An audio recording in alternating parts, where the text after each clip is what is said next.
is so good to be up here, to be with you. My name is Andrew, and I'm one of the pastors here if you are new, and I love it here. It's one of my favorite places to ever be. So if you're just coming, I hope that that's the case for you very soon. It was an awesome Thanksgiving. We had not one, not two, but 3 entire Thanksgiving meals over the last 3 days, 1 per day. I don't feel good about myself. That's a good time to stop the emotional music. Thank you, Rachel.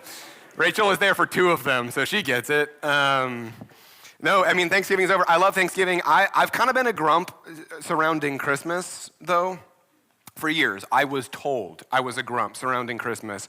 And I think that there's some good reason for that. Like, it gets a whole month, or pretty much all of a month. It gets like 25 days. We don't need to put it at the beginning of November. Like, Thanksgiving really needs its day, its month, right? We don't need to do 2 months of Christmas. Usually by the time Christmas rolls around, I'm tired of Christmas. And so I don't want that to happen. And so I make all these arguments usually, and my wife's like, yeah, but you're miserable. And I'm like, okay, well, this year I'm into Christmas. And so for the first time, I thought this was special. She says that lots of couples have this. We have matching Christmas pajamas. So wore them last night. They're great. I put up the Christmas lights before all of my neighbors instead of whining about it. I was in shorts while I was doing it, which was weird, being from North Dakota. But, I mean, the reasons that I'm usually not into Christmas, as this is the first Sunday of Advent, right? The reasons that I'm not usually into Christmas don't have anything to do with the spiritual side of things.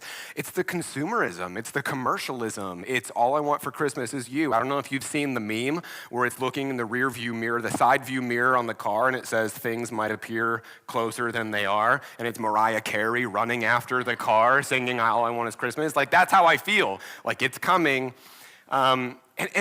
So it's just been kind of like, ugh, Christmas, right? Santa rules this season. But it's not really the case. Like I think that, well, I know that Christmas is the time when not just Santa Claus comes and is very visible, but a reason to be excited is that Jesus is more visible in the Christmas season than he is in the whole rest of the year. Like, even around Easter, that's kind of probably number 2, but for like the whole month of December, Jesus is visible to everyone, not just the Christians. It's like the vote for me yard signs, the political yard signs get replaced with nativity scenes. And so just as you're driving around, you get to see Jesus.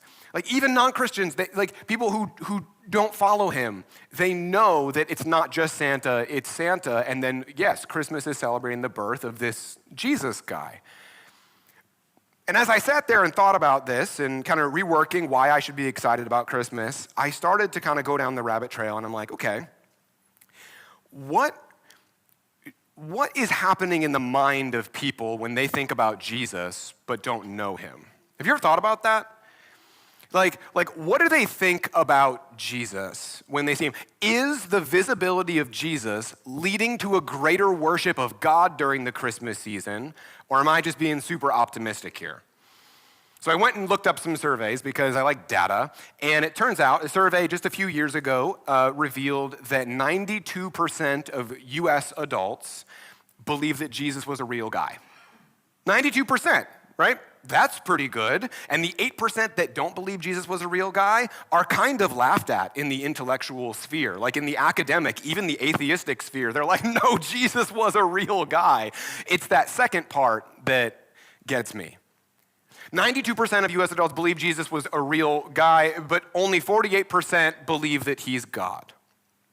And as I continued down my rabbit trail, thinking of all of the Jesus that people are going to see this year, and they might even watch a movie or two that includes people around a manger scene. They might go to a Christmas play or something like that that talks about Jesus. I'm realizing that there is a great dissonance between people's perception of Jesus and people's perception of God. A great dissonance. I think that we probably even struggle with it a little bit ourselves here. I mean, even a lot of people see them as like even competing entities. Have you ever noticed that? Like, they're not just not the same, they're opposed to one another. Like, even among people who don't follow Jesus, he's kind of associated with things like compassion and mercy and forgiveness and love, purpose, inclusivity. That seems to be the cultural Jesus. He's very nice. He's holding a lamb. He has a hood, right? That's the Jesus that we see. And yet God is associated with things like judgment and rules and punishment and expectations. Ooh, God, like, what's he going to tell me to do? I was talking with my wife about this and this idea of Jesus being welcoming and God being condemning in people's minds. And so I just want to play a little game with you. Let's just do a little self-check. Because I think that we can be like, oh no, like they're totally the same in my mind. Okay, cool. So if your perception of Jesus Christ walked through the back of the room, you opened those doors in Fathom Church, locked eyes on you and started walking towards you, how would you respond? How would you react? Don't tell me, just think about it, feel it, right? Love some feelings. Now do the same thing with God. If the God of the universe opened the back doors, locked eyes on you, and started marching toward you, how would you feel? How would you respond? Is it different? If so, why? I was talking with my wife about it, and we were saying that, like, the Jesus interaction would be, it kind of feels like when the person who's been deployed in the military does the like surprise video on their family. I saw one recently where there was like somebody kicking the back of an airplane seat and the guy's just getting so mad. Turns out to be his son who's been deployed, and they're all hugging and it's so sweet and special. We're all crying. But when I said, what about God? She said, it's kind of like when you're gonna go through a metal, I don't know why she used this example because she's never gone to an airport. She's scared of flying. But she's like, when you're going through the metal detector, no matter where it is for an event or whatever, and it says in that sign, it's like no guns allowed, and you're like, I wonder if I packed a gun. Like, have you thought about that? Like, do you think that? You're like, I wonder if I have a bomb and I accidentally put it in my suitcase.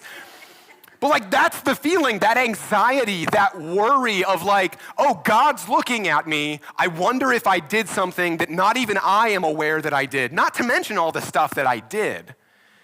And so when Jesus comes toward me, that's totally different than when God comes toward me. So I think that large scale, we probably struggle with this a little bit. And it's so fascinating. There's these guys named Paul Freese and Christopher Bader. They're social scientists that wrote a book called America's Four Gods: What We Say About God and What That Says About Us. Not Christians. Okay, they don't care about the Christian perspective. They're just going off of survey data of Americans. Okay, so it's not even other countries. And in their book, they say that there's basically four gods that people associate with. Four gods. The first one is the authoritative God. This is a God who intervenes, but it's in kind of like a punishment or enforcement kind of way. And people will live their entire lives with a view of God as authoritative, and they will act in accordance with that. Maybe you've spent some time with that God before. There's another God, it's the critical God. Now, this is a God who observes and judges, but he's not very loving. Like, he's not very involved. He's just kind of like, what are you doing? You're the worst. A lot of people walk around, and that's the God that, like, that's what they see. I remember one time I was playing Legos with my daughter, and she was like 5 years old, and I was just curious, and we're building bricks, and I was like, hey, you think God's mad at you? And she goes, oh yeah, and she's still building bricks. And I'm like, what? She's like, well, I do the wrong thing sometimes. And so in her mind, she went, obviously God would be mad at me. Some people walk around with that God. The third one is the distant God. The distant God who's remote, who maybe set things into motion, maybe created, but doesn't really have anything to do with us. Why would he want to, right? And then we finally get a good one, right? 3 of 4 are not great. We finally get a good one, the benevolent God. This is a God who helps and loves and forgives and supports. I think that's the God that I hope a lot of us understand him to be. There's this quote by A.W. Tozer in Knowledge of the Holy. Fantastic book, fantastic author. Chelsea's got a bunch of his books now. She just bought them, so you can borrow them from her. But he says this: what comes to mind when we think about God is the most important thing about us. Like, sit with that for a second. Why? Why would it be the most important thing about us? Well, because how we see him determines how we interact with him. And it's our interaction that he's after. Our perception does color our reality, and so we will never truly engage or enjoy the God of the universe until we really understand who he is. We won't. So many people are walking around and they've just made up a God. They've just made up a God, and it's like, well, if you're playing pretend, make up a good one. But you've made up this monster and then avoid him. And my heart just breaks. It breaks. Listen, if we see God as authoritative or critical and distant, why would we ever want to engage him or enjoy him? Why would we ever chase intimacy with God if we see him as these things, as an annoyed parent? And so what it's led to is that we're surrounded by people who love the idea of Jesus but shudder at the thought of God. And around the Christmas season, specifically with this visibility of Jesus everywhere, they celebrate the baby in the manger, but they want absolutely nothing to do with the God on the throne. There is a dissonance that is a bigger deal than we make it. It's a very, very big deal. And I believe that that dissonance exists because people don't know the heart of God. That they spend their entire lives their image of God has everything to do with their perception of his actions, not his real intentions. And I think that the more time we spend understanding the intentions of God, the more sense his actions make. But we just look at the actions and then make sense of them ourselves. I mean, this is every debate in Christianity. It's like, well, what about that one thing in the Bible that in now the 21st century we say isn't good? It's like, well, you don't understand the intentions behind it. You don't understand how it works.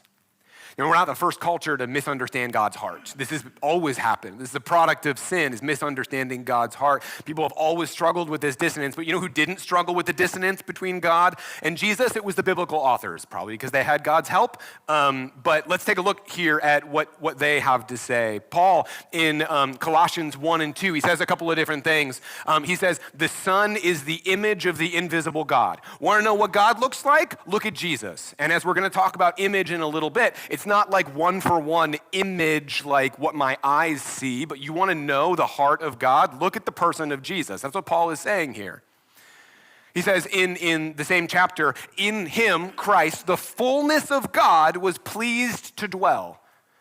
That doesn't sound like dissonance, does it? That doesn't sound like there's a divide there. In the next chapter, he says, in Christ, all the fullness of the deity dwells in bodily form. How about the writer of Hebrews? The writer of Hebrews says, the Son, Christ, is the radiance of God's glory and the exact representation of his being or his nature, sustaining all things by his powerful word. Do you hear how, obviously, it's almost hyperbolic how they're just like, no, they're exactly the same.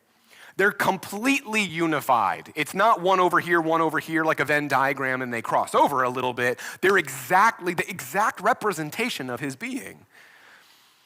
John, the Apostle John, fisherman John, wrote his entire gospel for the point that Jesus is God.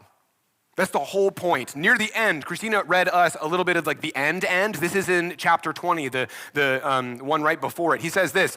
He says, Jesus performed many other signs in the presence of his disciples, which are not recorded in this book, but these are written so that you may believe that Jesus is the Messiah, the Son of God, and that by believing you may have life in his name. He just comes right out and says it. He's like, I wrote this book for a very specific purpose. Everything points to Jesus being God. That's how he ends it. Let's look at how he begins his whole book. His argument, okay? So if he's gonna open up, and like if you're gonna open up a conversation about why the Jaguars are a good football team this year, which you could argue that this year, like it's just week to week, right? So if you're gonna say the Jaguars are a good football team, what is the one game you're gonna lead with? Oh, I would say Chargers. They spanked the Chargers, okay? But Kansas City, okay? We can say, but you had a reason for why you opened up there. And then if we dig into it, it's like, this is why I started here, okay? John is going, I'm starting a book, and the whole purpose is that so that you would believe that Jesus is the Christ, the Son of God, and that by believing you may have life in his name. And then he starts with these words, in the beginning was the Word. And by word here's a whole sermon. We're just going to say, you just got to believe me on this one. He means Jesus. In the beginning was the Word, and the Word was with God, and the Word was God. He was with God in the beginning. Through him, all things were made. And without him, nothing was made that has been made. In him, the Word, Christ, was life, and that life was the light of all mankind. His opening argument about the divinity of Jesus says, in the beginning. And just like if I said a long, long time ago in a galaxy far away, you would go, Star Wars, everyone reading this would go, oh, in the beginning, Genesis chapter 1. My son said recently that Genesis 1:1 was one of his favorite verses. I was like, that's because it's easy. And he's like, does that not count? Right? John 11:35, Jesus wept. It counts. In the beginning, God created the heavens and the earth. He doesn't point to anything else immediately. And so in this Advent series, we are going to look back to look forward. And we're going to the Old Testament to unveil, to peel back the layers of the heart of God. And what you're going to find is that it is a heart that is most tangibly and obviously revealed in the person of Jesus Christ sent to mankind. Alistair Begg, author, theologian, pastor with a super cool, I think it's a Scottish accent, says the entire Bible points to Jesus. The whole thing. It says in the Old Testament, Jesus is predicted. In the Gospels, Jesus is revealed. In Acts, Jesus is preached. In the epistles or the letters, Jesus is explained. And in Revelation, Jesus is expected. The whole thing is about Jesus. And so we're going to take a cue from Mr. Begg and the Apostle John, and we're going to go all the way back and take a look at the heart of God from the very beginning. I think that the thing that we see that is most obvious in this narrative story, and I encourage you, if you haven't read Genesis 1-3 in a while, go read it after this. I'm not going to read the whole thing. I'm going to kind of tell the story. I'm not going to read the whole thing. But what we see here are gifts. They're gifts given to us. So I want to point out 3 gifts that we immediately see that I think reveal the heart of God in creation. So God, in the beginning, God created the heavens and the earth. Out of nothing, God springs everything to life through a word. And there are trees, and there are oceans, and there's day, there's night, there's sun, moon, stars, there are birds, there are fish, there are animals. And then finally, Genesis 1:26. This is only 26 verses into the Bible.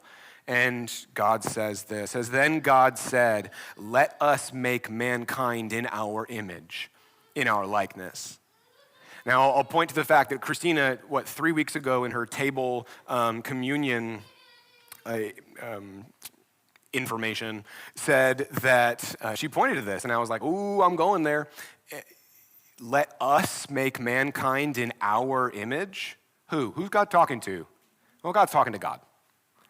Father, the Son, and the Spirit, dwelling in perfect unity, in perfect harmony, the Trinitarian God, right? 3 in person, 1 in being.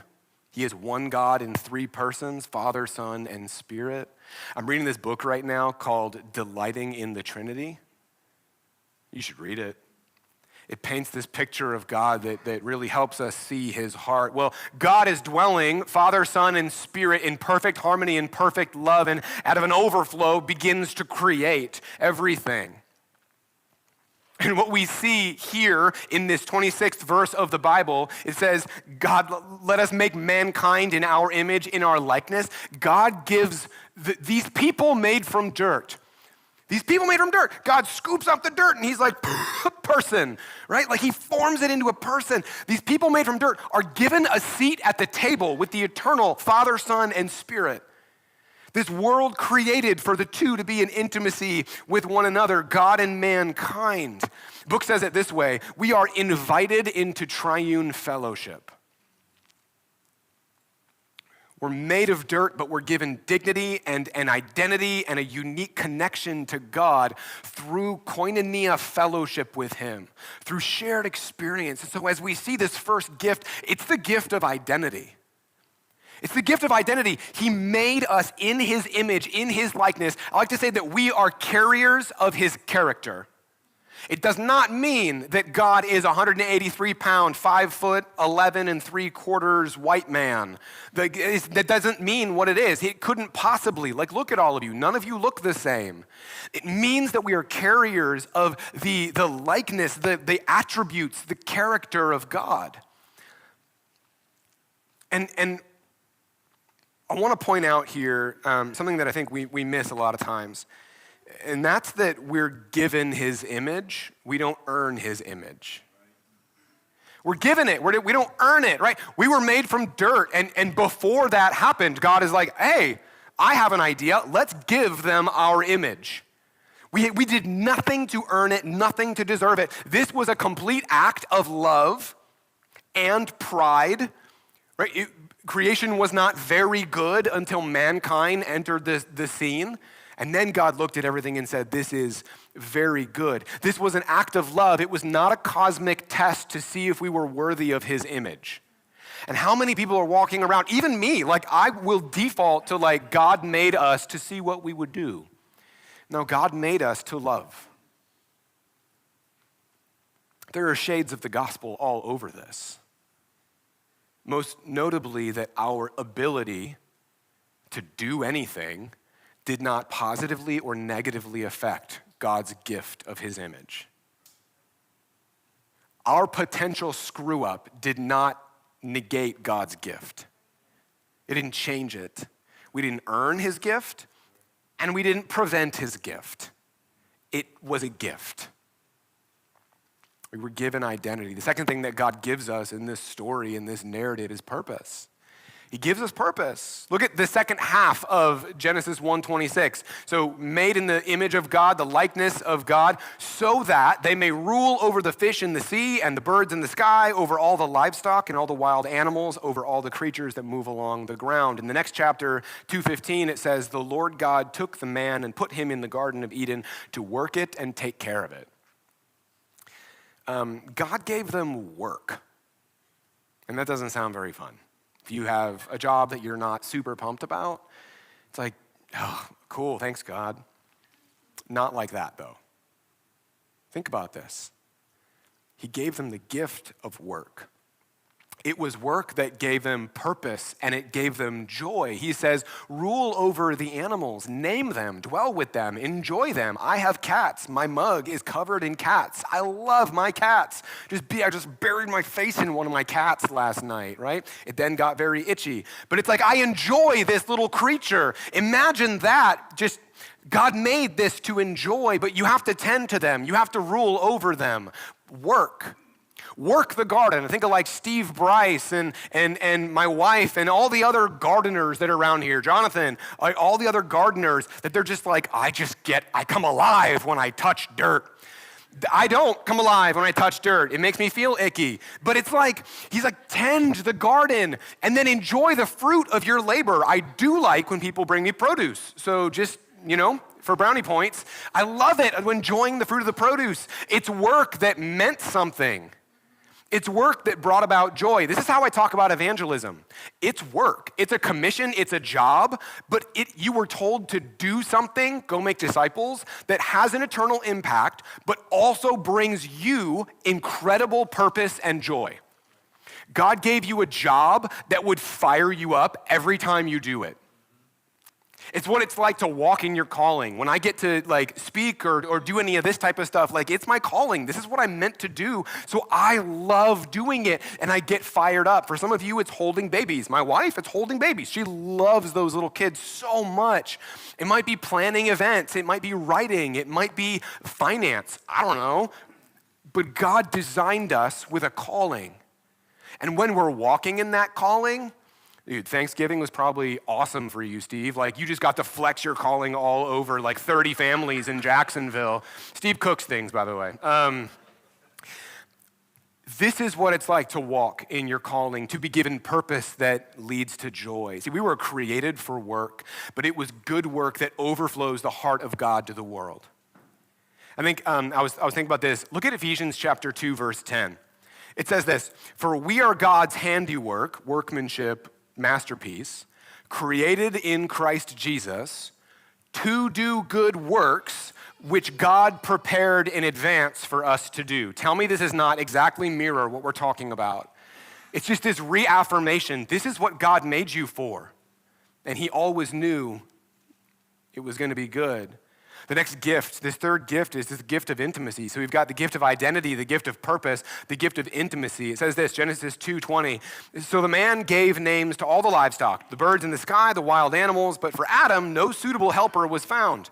So the Lord God caused the man to fall into a deep sleep, and while he was sleeping, he took one of the man's ribs and closed up the place with flesh. Then the Lord God made a woman from the rib he had taken out of the man, and he brought her to man." And basically the man is like, oh yeah. Right? That's his response to this because they're finally a suitable helper for him. It was not complete. See, God understands relationship and community better than we could possibly. And so he knew that it was not good for this man to be alone. We are relational beings. From the very beginning, God intended for us to walk with others. So he gives us this gift of intimacy with one another. Or I had 3 Thanksgivings. They were all with people that I dearly love. I had a great time. You probably had a great time because he gave us the gift of intimacy. But the gift of intimacy with one another is not even the best gift of intimacy. It's intimacy with himself. Are you starting to see the heart of God come into shape here? Genesis 3:8 says, "The man and his wife heard the sound of the Lord as he was walking in the garden in the cool of the day." What I said earlier, God walking in the back of the room, that was how they got to be with God. See, God's intention was never to have a distant or works-based, performance-based relationship with his children. He walked with them. He spoke to them. He listened to them, in their proximity. In creation, God gave them the gift of his presence, completely unhindered by anything. No shame, no guilt, no anxiety, unlimited access to the God of creation. Michael Reeves says it this way in Delighting in the Trinity. He says, "Creation is the stage on which the Father shares the Son with us, not a project to fulfill his divine loneliness." A lot of people think God created because he needed something to worship him. No, he super didn't. It was an overflow of his love. He shares the Son with us. How does it feel to know that God does not need you? He doesn't need you to act good. He doesn't need you to go to church. He doesn't need you to do any of these things that we've ascribed to him as this impatient, waiting God. He wants you. He wants you. Really. Wanted us so much that he created a world for us. Now, listen, does any of this, these gifts, the gift of identity, purpose, intimacy, does any of this change the way that you think about God walking into the room? See, I can't help but notice here that God is lavishing gifts upon us, one after another. It's complete, unadulterated love. We didn't earn any of it, not a single thing. We didn't add to it. We didn't take away from it. It's just absolute unmerited grace. But this isn't the whole story, is it? It's hard to see ourselves here because this isn't the world we're experiencing. You might think love and grace are really easy, right? Yeah, of course he's a nice God when everything's perfect. Love and grace are easy when everything is going well, but things go south pretty quickly, and yeah, they do. But this is actually my favorite part of the story. This is what I think reveals the heart of God to us the most. Like, what happens when things go wrong sets our God apart from any other religious system or philosophy in the world. It is this moment right here. And I believe that the heart of God is most obvious when Adam and Eve sin. It's not just, really, it's how he handles their inability to get it right. Let's take a look at it. If you're unfamiliar with the story, basically God creates a tree of eternal life and a tree of the knowledge of good and evil, and he's like, hey, don't do it. And the serpent comes in, the enemy, the accuser, and says, did God really say don't? Did he really mean don't? Like, what does don't even mean, right? In the semantics of it all. It says this, Genesis 3:4, you will not certainly die, the serpent said to the woman, for God knows that when you eat from it, your eyes will be opened and you'll be like God. I mean, isn't that awesome? You'll know good and evil. So when the woman saw that the fruit of the tree was good for food and pleasing to the eye and also desirable for gaining wisdom, she took some of it and she ate it. She also gave some to her husband who was with her and he ate it. Then the eyes of both of them were opened, and they realized they were naked. And so they sewed fig leaves together, and they made coverings for themselves. See, the whole story here boils down to one thing, and it's trust. It's trust. God said, hey, trust me, right? That tree is not for you. I will handle the knowledge of good and evil. You just enjoy me. How awesome is that? Like, you just enjoy me. I will handle it. And a lot of us, we get really hard on Adam and Eve, and we're like, oh my goodness, you're so dumb. Why would you ever make that mistake? God said don't, so don't, right? Like that works for us, right? Just don't do it, especially in light of everything we just talked about. God gave you all of these gifts, identity and purpose, and the third one, intimacy. That's what it was. Why would you do it? You didn't earn any of that, you morons. Why would you throw it all away like that? And yet, like, this is where I find myself in the story. This is me. This is you. And to keep myself humble surrounding this, I've used the phrase, if it wasn't them, it would have been me. And if it wasn't me, it would have been you. See, all of this feels a little bit more real to me than the first couple of chapters of the Bible. It tells me a lot about God. I can identify with Adam and Eve here. Just like me, they felt shame and they come up with a very human solution. They're like, ooh, leaves. We got to cover this up. And just like me, their immediate thought is to hide from God when they did something wrong, like he can't find them. Yet I find myself doing the same thing. Just like me, so often when they're confronted with their sin, they begin blaming anyone who is near them. And God says, what did you do? And the man goes, she gave it to me. And then God looks over here and he's like, well, the serpent told me to. And you can feel this massive shift in the story. You can feel it. And I want you to engage that for just a minute, because every good and perfect thing is distorted when sin enters the room. Look at what happened here to their gifts. Sin made them question their identity as God's children. Does he even like us anymore? Twisted, distorted. Sin caused them to distort and destroy the fig tree that they were called to nurture so that they could cover up their own shame. Sin drove a wedge into that unhindered intimacy that they had with each other and with God. And the all-important cosmic question that everyone, all of these 92% of people that are thinking about Jesus and everyone around Christmas, the cosmic question that we're left dealing with is, what is God going to do? What's God gonna do? Pretend you haven't heard this story before. You only have the information from the beginning right up to here. What would you expect God to do? What would the God of your perception do in this moment if that was the real God? Remember, what comes to mind when we think about God is the most important thing about us.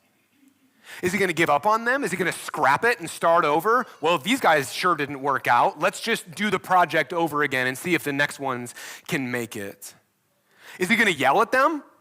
I can't believe you would be so dumb. I told you not to do it. Why are you doing it? Is he gonna revel the opportunity to punish them like some people see God? No. He's going to redeem them. That should tell you everything you need to know about the heart of God. When I was in 7th grade, my friends and I thought that it would be fun to have a rock fight in the parking lot. You've been there. You get it. It's good. Much better than Nerf darts. Anyway, we ended up hitting someone's car a number of times. It was our worship pastor, Matt, and we were sentenced to a day of hard labor. We had to go and break up Matt's driveway with, I don't even think we could lift sledgehammers at that point. We had to be there while people broke up Matt's driveway. No, it was really hard work, and it was a consequence. It was a punishment. You hear me? It was a punishment, but when I look back, I realized something about that day, that Pastor Matt, whose car we had hit with rocks, spent the whole day working with us. And Pastor Matt, whose car we'd hit with rocks, bought us pizza and soda. And Pastor Matt, whose car we had hit with rocks, spent the day eating with us and working with us and getting to know us on a deeper level, and we never felt anything but complete love from this man whose car we had hit with rocks. Because in his eyes, we were not bad kids, we did a dumb thing. See, God's perfect justice cannot be separated from his perfect love. But his love cannot be separated from his justice either. And so God tells Adam and Eve how creation has been distorted through this thing that they did, and yet he never curses them.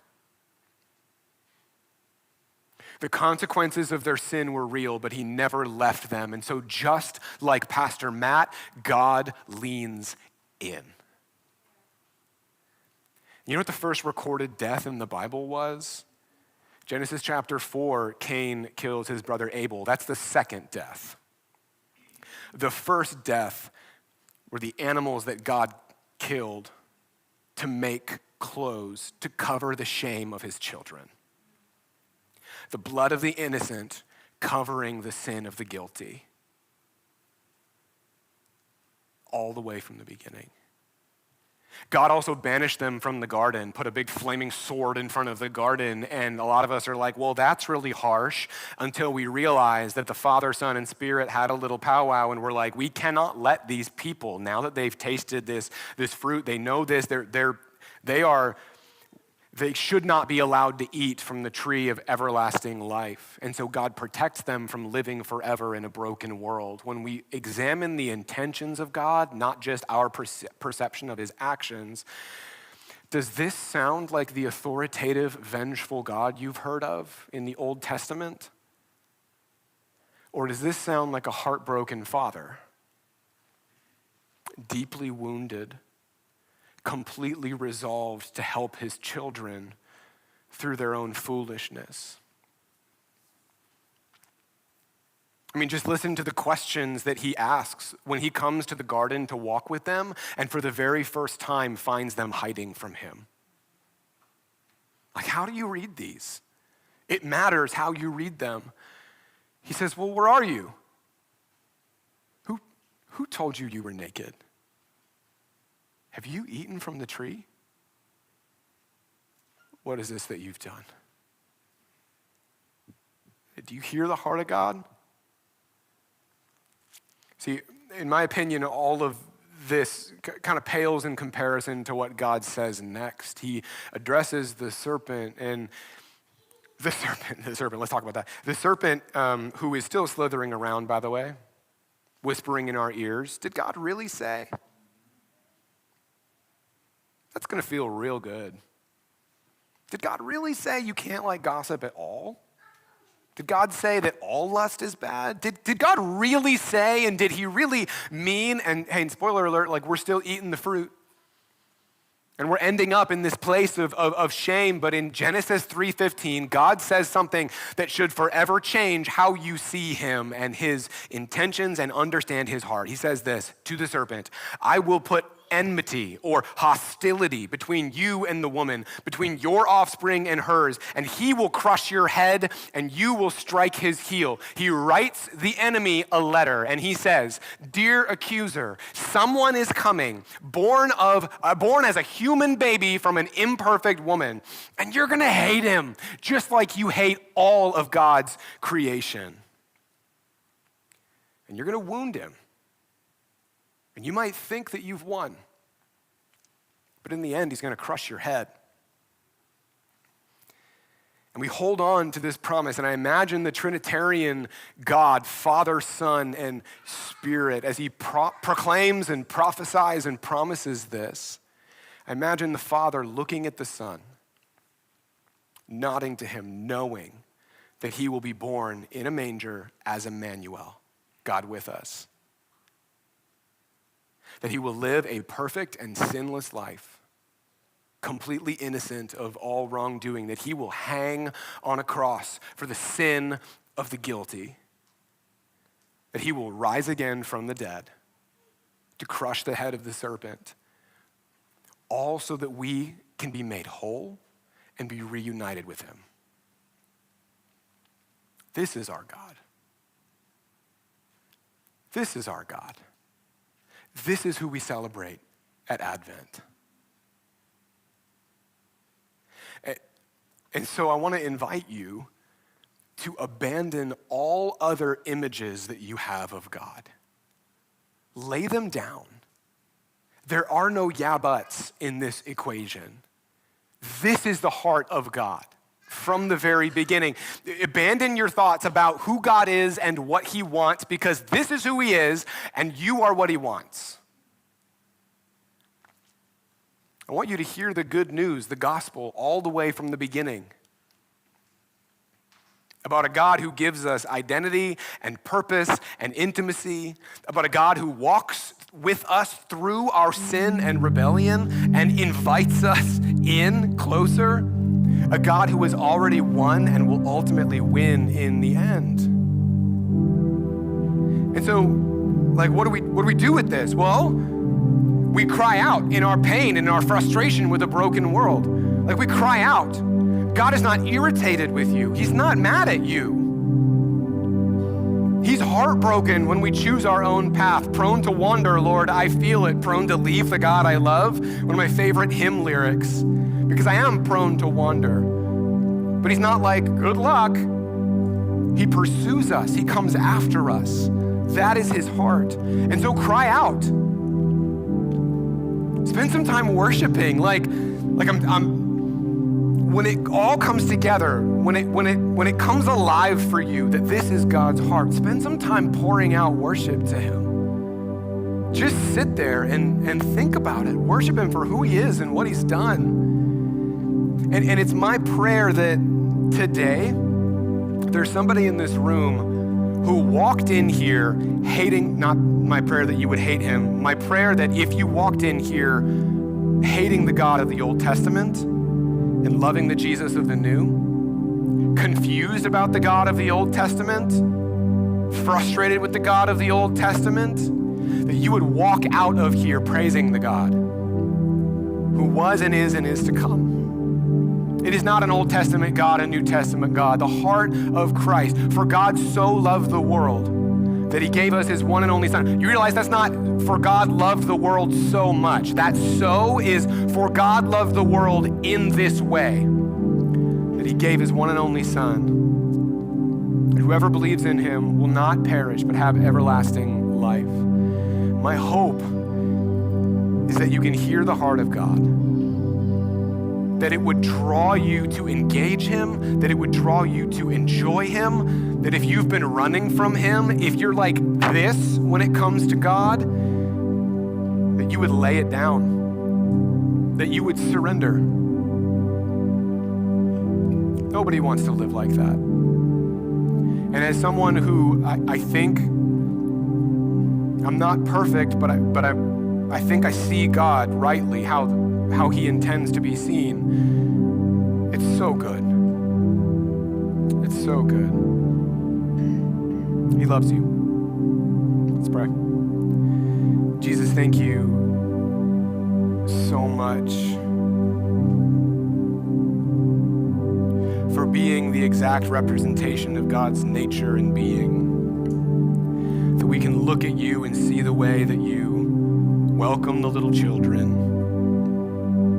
You touch the leper.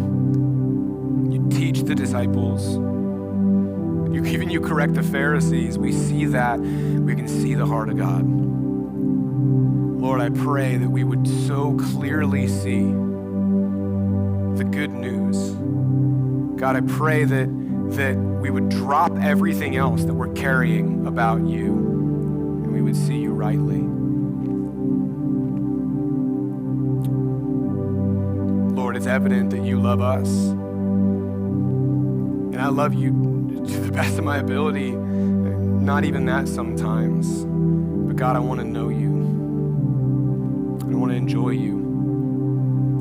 If enjoying God is not something that someone in here has ever thought was possible, enjoying, not just obeying, enjoying. Lord, I pray that you would touch their heart. I pray that you would wrap your arms around them. I pray that you would whisper in their ear, I made you to enjoy me.